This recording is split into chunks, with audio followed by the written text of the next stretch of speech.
Hello and welcome to another edition of Homebrew MTG's Pre-BREWS. I'm back with Volume 2 of my Ikoria narration series. Luca looked out from the power pit and saw not a monster to be put down, but a fierce kind of beauty. Luca was ordered to kill a threat. He chose to make a friend. "It's them or us," said General Kudo. This is a story spotlight for lore for our brand new planeswalker, Luca, and what happens to his trusty tiger companion. First he sees a 4 colorless and a plains Patagia tiger with flying, and when it enters the battlefield, target human you control get +2/+2, which I'm assuming is our trusted Luca character. They make a tentative connection by paying 3 colorless and a mountain. This spell costs 3 less to cast if you control a creature with menace.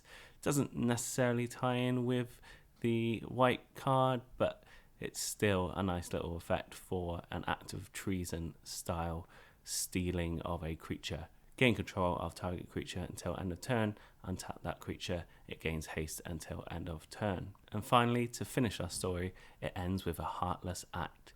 1 colorless and a swamp for an instant that allows you to choose either destroy target creature with no counters on it, or remove up to 3 counters from a target creature. This is amazing removal outside of this set, and even within it, the option of removing 3 counters off a target creature, lopping off any keyword abilities, just like Little Kitty's head. Oh dear. Sad trumpet sound. Ah, what's that? Oh, disappointment. Disappointment for our black bordered printed squirrel. And given all the hype from Mark Rosewater, the head designer of Wizards of the Coast, it could have been a little bit more nutty. As it stands, Halika Glider costs 2 colorless and a plains, and whenever it enters the battlefield you can choose to put a flying or a first strike counter on it. This creature, however, that is also quite squirrel looking, is a decent building block in a mutate dedicated build, as well as gaining you life. Fine, no more than that. Stop. Essential journeys only. A current climate on theme creature next for 1 colorless and a plains for a 1/2 human soldier, which allows you to play 1 colorless and a plains and to tap another target creature. Stops a bigger creature, but only a small body itself. Seen many times before, and it won't travel beyond limited. Our next card is a Joyous Skybonder for 1 colorless and Azorius hybrid mana. You get a 2/2 flying creature that allows creatures you control with flying to have spells your opponents cast that targets this creature cost 2 more to cast. Looks like a hybrid mana cycle with a single keyword. I think removal will be used on bigger creatures even without the extra deterrent, but it could be useful if you have, say, 3 or more flying creatures. With our next card, it really needs to be in a cycle build, otherwise it's pretty much a dead card. For 2 colorless and a mountain, Reptilian Mirroring reads, whenever you cycle a card, you may have Reptilian Mirroring become a 5/4 dinosaur with trample and haste in addition to its other types. Little typo on the translation there. Regardless, it's a cool design that turns into a dino. Haste and trample together should always be respected, and it provides a pseudo hexproof from instant creature removal. Our next card is a Magma Charger for 3 colorless and a mountain. It will give you a 3/3 lizard. Whenever Magma Charger attacks, if it doesn't have first strike, put a first strike counter on it.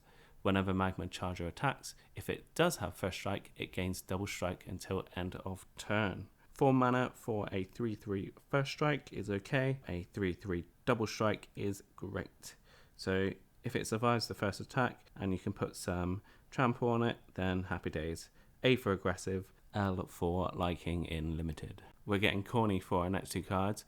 I give you a Majestic Oricon, 4 mana and a plains for a 4/4 vigilant creature. Whenever this creature mutates, you gain 4 life. Life gain isn't the first thing to look out for, as you win the game by lowering your opponent's life. However, if you can get a mutate target, a minimum vigilant 4/4 for 4, and 4 life is a respectable rate. Oko's back. Only kidding, but our unicorn has been turned into an elk. Splendor Mare is 2 colourless mana and a plains for a 3/3 lifelinker that also has cycling. Whenever you cycle Splendor Mare, put a lifelink counter on target creature you control. Versatile if you need to find a bigger threat with that cycling ability, and a 3/3 lifelinker on turn 3 or 4 you won't be too disappointed with, even though it's quite dear. Fight as 1 is an angel in feather decks, and it will also be a saving grace for many of your creatures in limited. Cheap protection for 1 mana allows you to keep casting aggressively and while giving you the peace of mind. Our next card is a Hornbash Mentor, 2 colourless and a forest for a 3/3 human warrior. When Hornbash Mentor enters the battlefield, put a trample counter on target non-human creature you control. Pay 2 colourless and a forest, and tap to put a 1/1 counter on each creature you control with trample. I'm more excited about the first ability as it allows a bigger creature to become more of a threat. However, the second ability is quite expensive for little impact. For our next card, sadly I won't be caught in the middle of the track because this one needs to be in a heavy instant and sorcery deck, and it doesn't target players. There is better removal to look out for in this set. Parcel Beast is a 2 colourless, a forest and an island for a 2/4 elemental beast, which has a mutate cost of Simic colours.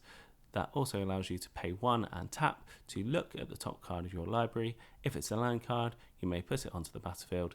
If you don't put the card onto the battlefield, put it into your hand. This has the lowest mutate cost I've seen on a creature so far in the set, so useful to activate other creature with mutates, has the potential to ramp. If not, you get card advantage. Thank you, Mr. Postman. Next up is Weaponize the Monsters. It's 1 mana for a Goblin Bombardment that deals twice as much damage, but unfortunately you do have to pay that cost of 2. However, I'll be absolutely shocked if there aren't ways that you can ease your pain and inflict it on others. Our next card is Alert Heedbonder, 1 colourless and 2 hybrid Selesnya mana for a 2/4 human scout with vigilance. At the beginning of your end step, you gain 1 life for each creature you control with vigilance. It seems in green and white there is a vigilance sub-theme, and giving you the life at the end step gives you a better chance of making it to your next turn. Be alert for this card if you're planning on drafting this deck type or you're going that way in your limited pool. Up next is Ikoria's version of Leonin Warleader. Cub Warden costs 3 colourless and a plains for a 3/5 lifelinking cat. Whenever this creature mutates, create 2 1/1 white creature tokens with lifelink. It's nice that the tokens don't have to attack when they're created, however you won't be mutating as many times as you can attack. A 3/5 lifelinker for 4 does give me life, but not all the way. This next kitty is having an absolute nightmare. Luros of the Dream Den costs 1 colourless and 2 Orzhov hybrid mana for a 3/2 cat nightmare legendary creature, which has the companion deck building limitation of each permanent card in your starting deck has converted mana cost 2 or less. If this card is your chosen companion, you may cast it from outside the game. It's a cool option for a Weenies deck, which are creatures that have a converted mana cost 2 or less. And also the mini Moldrotha effect is pretty cute, but not as cute as the little kitty in the background. Meow. Once again, it's absolutely flown by, so it delights me to reveal my terrific card of the day. So here it is, the Ozolith. 1 mana for a legendary artifact. Whenever a creature you control leaves the battlefield, if it had counters on it, put those counters on the Ozolith. At the beginning of combat on your turn, if the Ozolith has counters on it, you may move all the counters from Ozolith onto target creature. This is a great inclusion in any Counters Matters deck, and spoiler alert, this set is Ozo flowing with counters. For Commander, counters are also everywhere, and I would recommend it for the new Abzan Commander in the upcoming Commander 20 precons. It doesn't matter that it's a legendary permanent because you can only have 1 in your deck anyway. If one of your creatures dies, loan them to this card, and when it gets to your combat phase, just transfer all the goodies back onto your creature. a fantastic investment for just 1 mana. I will be very excited to put this in a whole swathe of decks. Thank you so much for listening again. If you've enjoyed any of my videos, please feel free to like, share and subscribe. And I would love to hear your thoughts in the comment sections below about any of the cards that I've spoken about so far in my videos, or if there's any ways that you feel that I could improve my content. Until the next time, cheers.